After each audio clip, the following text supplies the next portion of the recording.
Halo, assalamualaikum warahmatullahi wabarakatuh. Adik-adik pejuang KSM IPA Madrasah Ibtidaiyah untuk kompetisi Sains Madrasah tingkat kota kabupaten 2022. Jumpa lagi di video YouTube channel Neni Damai. Di bagian ke part 4, bagian keempat ini saya akan membahas lanjutan soal-soal KSM IPA MI, khusus ke soal-soal yang ada kaitannya dengan bahasa Arab. Baik, sebelum saya langsung ke pembahasan soalnya, silahkan klik tombol subscribe dan bunyikan tanda loncengnya.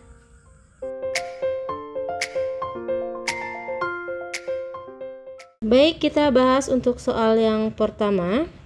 Perhatikan gambar jaring-jaring makanan di bawah ini. And there is not a single creature that move on earth except that Allah guarantee its sustenance. Artinya adalah tidak ada satu makhluk hidup pun di muka bumi ini yang bergerak kecuali dijamin oleh Allah rezekinya. Quran surat Hud ayat 6. Berdasarkan jaring-jaring makanan di atas, masing-masing makhluk hidup itu mendapatkan makanannya sendiri.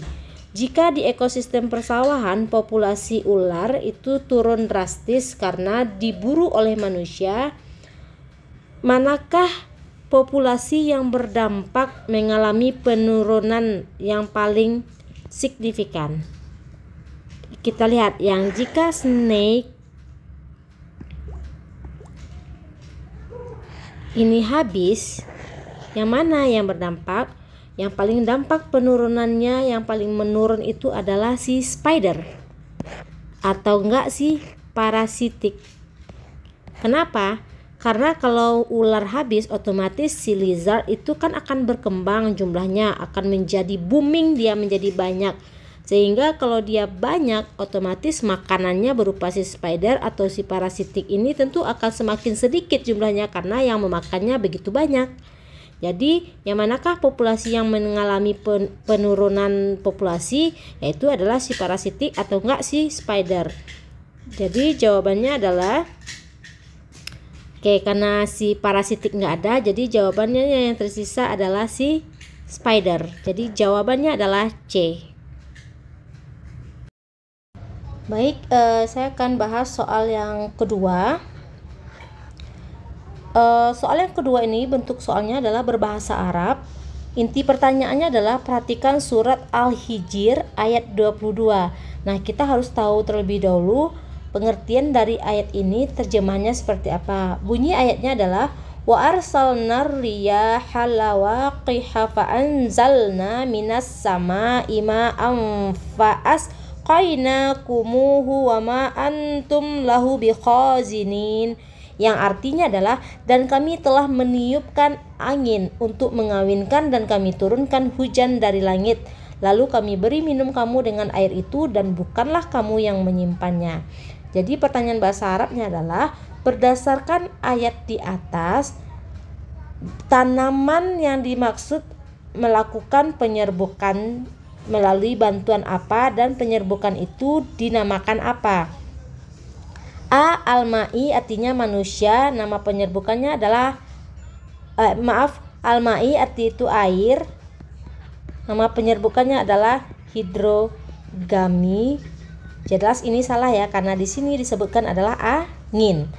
Yang B itu Al-Labishir, itu adalah manusia. Manusia, yaitu nama penyerbukannya adalah antropogami. Yang ketiga atau yang C itu adalah al-hisyrah. Ini adalah serangga. Atau nama penyerbukannya kan adalah entomogami. Entomogami. Baru yang terakhir ini adalah angin. Al-ri artinya penyerbukannya adalah anemogami.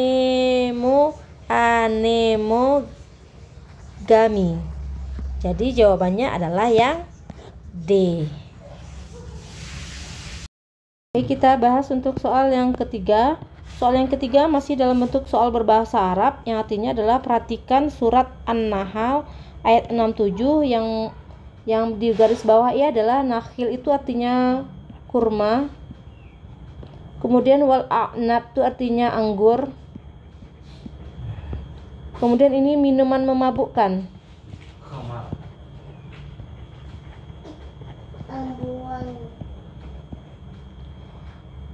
Maksud berdasarkan ayat di atas, proses bioteknologi untuk membuat minuman ini melalui proses apa dan secara apa. Jadi al-taqaliyadi'u ini artinya secara prosesnya adalah melalui fermentasi secara tradisional. Jadi ini jawabannya A. Baik, kita akan membahas soal yang keempat. Perhatikan grafik curah hujan per dekade dari Tanah Toraja. Kita lihat grafiknya memiliki 2 puncak hujan, yaitu sekitar bulan Maret atau bulan Oktober.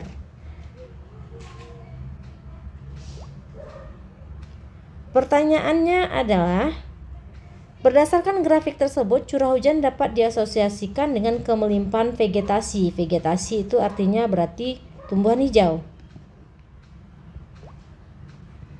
Tumbuhan hijau. Tanah Toraja memiliki pola hujan ekuatorial yang wilayahnya memiliki distribusi hujan bulanan bimodial. Oke, saya jelaskan sedikit bahwa hujan ekuatorial itu adalah tipe curah hujan yang memiliki 2 puncak hujan atau disebut juga bimodial. Memiliki 2 puncak hujan.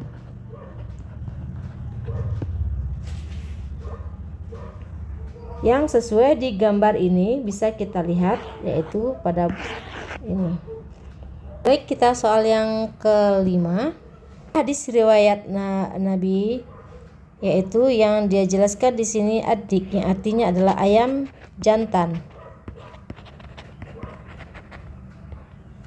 Pada binomial nomenklatur atau tata nama pemberian nama Latin pada spesies, telah diatur tata nama suatu spesies dengan beberapa aturan. Di antaranya adalah menggunakan bahasa Latin atau yang dilatinkan.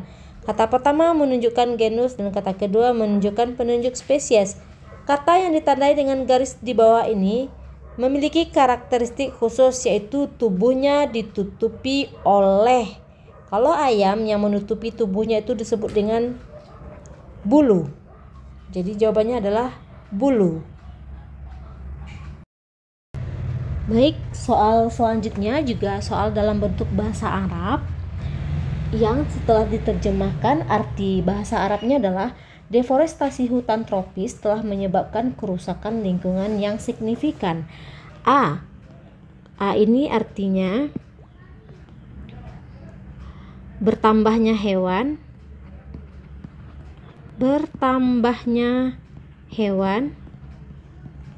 Yang B itu longsor.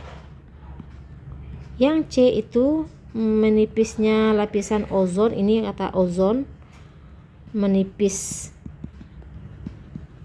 ozon. Yang ini artinya adalah angin topan.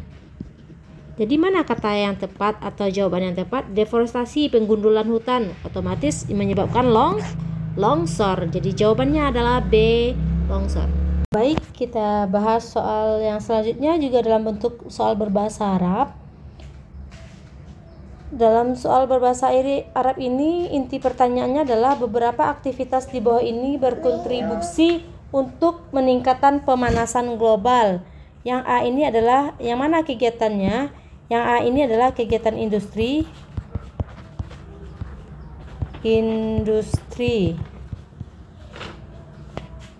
Kecuali, dia tanya kecuali.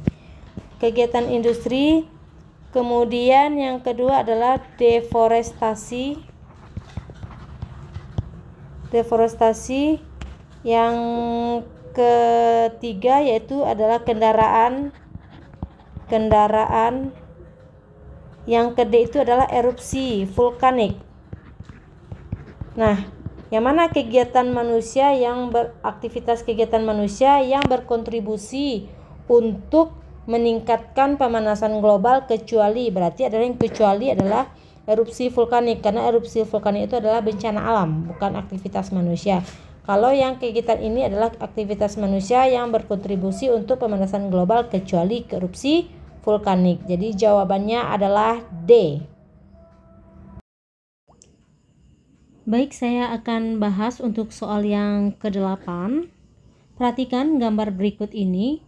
Pada proses pemutusan ekor cicak, organel yang paling berperan adalah pada saat dia memutuskan ekornya atau autotomi.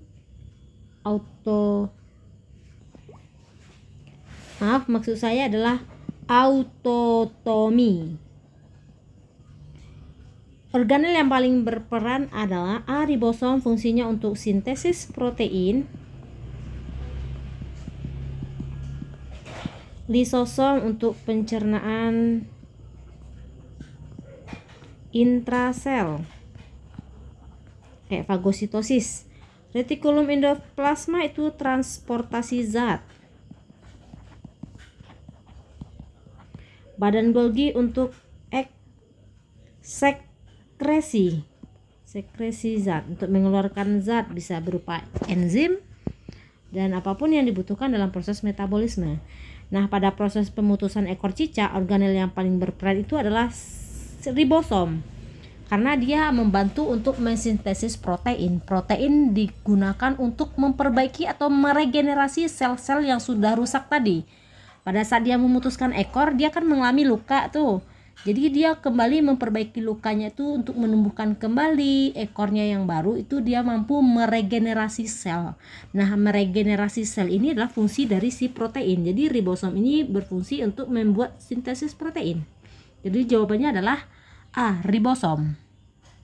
Saya akan bahas soal yang ke-9. Berikut adalah hasil rekayasa bidang pertanian kultur jaringan bertujuan untuk memperoleh hasil yang ditunjukkan oleh nomor 1 bibit tahan lama, 2 bibit yang bervariasi, 3 bibit lebih unggul, 4 bibit berjumlah banyak dan seragam. Yang jelas itu dia bibit yang berjumlah banyak dan seragam, ya itu saja. Karena kultur jaringan dia mengambil bagian dari jaringan tersebut untuk diperbanyak atau dikultivasi. Otomatis jaringan yang sudah diperbanyak, yang tanaman baru yang tumbuh berdasarkan dari kultur jaringan, dia mempunyai sifat yang seragam dengan induknya. Mau di kultur 1000 banyak tanaman pun dari hasil kultur jaringan, ke 1000-nya adalah hasil dari satu jaringan tanaman yang diambil tadi. Berarti sifatnya sama, semuanya seragam. Jumlahnya bisa banyak dan dia tentu sifatnya seragam. Jadi jawabannya adalah 4 saja. Baik, kita bahas untuk soal yang ke-10. Perhatikan gambar ini. Ketika kita bernafas, itu katup epiglotisnya terbuka. Nih.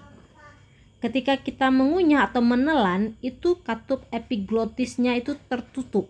Sehingga ketika kita menelan, makanan itu tidak jatuh ke tenggorokan. Ini tenggorokan. Oke, bilah sebelah sini itu tenggorokan, bagian sini adalah kerongkongan.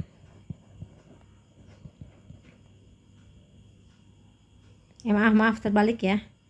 Yang ini adalah kerongkongan.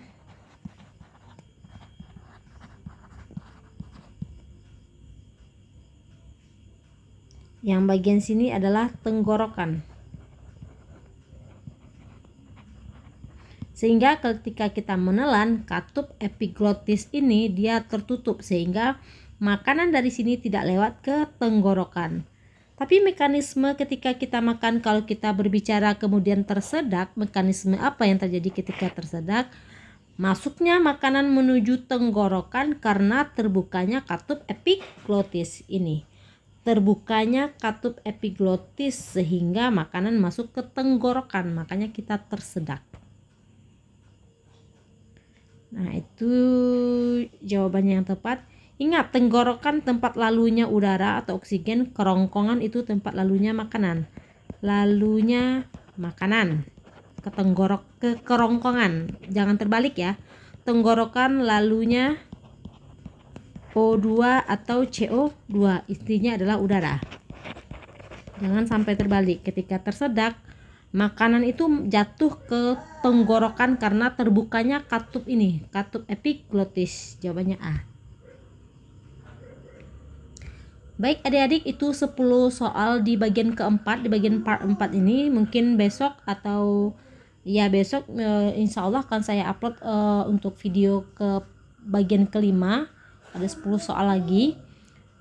Jangan lupa terus belajar karena mendekati simulasi dan hari H untuk lomba KSM-nya.